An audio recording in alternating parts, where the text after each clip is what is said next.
بسم اللہ الرحمن الرحیم دوستو، ٹویٹ کی اس ویڈیو میں خوش آمدید۔ آج ہم آپ کو 4 ان چیزوں کے بارے میں بتائیں گے جو آپ کی روزمرہ زندگی میں آپ کے سامنے ہوتی ہیں مگر آپ ان پر غور نہیں کرتے۔ تو سب سے پہلے ہم آپ کو بتائیں گے لیپ ٹاپ کے پاور کیبل کے پر موجود سلنڈر۔ اگر آپ لیپ ٹاپ استعمال کرتے ہیں تو اس سلنڈر کو ضرور دیکھا ہوگا، مگر یقیناً کبھی غور نہیں کیا ہوگا کہ اس کی موجودگی کی وجہ کیا ہے۔ یہ چھوٹا مگر انتہائی اہم ڈیوائس ہے جسے فریٹی بیٹ کہا جاتا ہے۔ یہ برقی سرکٹس میں بائی فریکوینسی آوازوں کو دھاتی ہے۔ اس کا ڈیزائن حیران کن حد تک سادہ ہے، جسے فرائڈ سے بنایا گیا ہے جس کے گرد تار کو لپیٹ دیا گیا ہے۔ تو اگلا ہے آپ کا طیارے کی کھڑکی میں ننھا سوراخ۔ پلاسٹک گلاس کے 2 ٹکڑوں کو طیارے کی کھڑکی کے شیشے کی تیاری کے لیے استعمال کیا جاتا ہے۔ اس کے اندرونی شیشہ ممکنہ طور پر طیارے کے کیبن اور باہر کے دباؤ کے باعث ٹوٹ سکتا ہے۔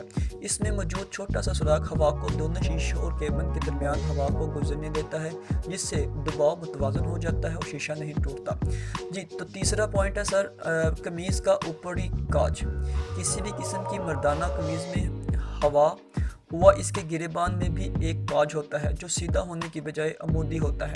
تو اس کی کیا وجہ ہے کہ باقی سب کاج تو سیدھے مگر وہ عمودی ہوتا ہو؟ تو اس کی وجہ یہ ہے کہ یہ اوپری کاج اور بٹن در حقیقت شرٹ کو پتلون سے باہر نکلنے سے روکتا ہے۔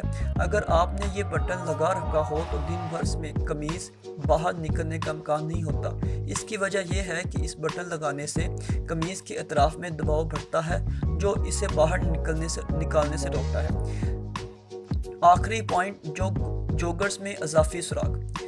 بہت کم لوگ ہیں جو جوگرز میں موجود اضافی سوراخ میں توجہ دیتے ہیں، مگر یہ بہت کارآمد مقصد کو ذہن میں رکھ کر بنایا گیا ہے۔ ان کا مقصد جوتوں کو پیر میں فکس رکھنا اور کھیلنے کے دوران ٹخنوں سے رگڑنے سے بچانا ہے۔ ناظرین، اگر ہماری یوٹیوب کی چینل کو ابھی تک کسی نے سبسکرائب نہیں کیا تو ہمارے یوٹیوب چینل کو سبسکرائب کریں اور بیل آئیکن کو پریس کریں تاکہ آنے والی ایسی مزید انفارمیٹیو ویڈیو آپ تک آ سکے۔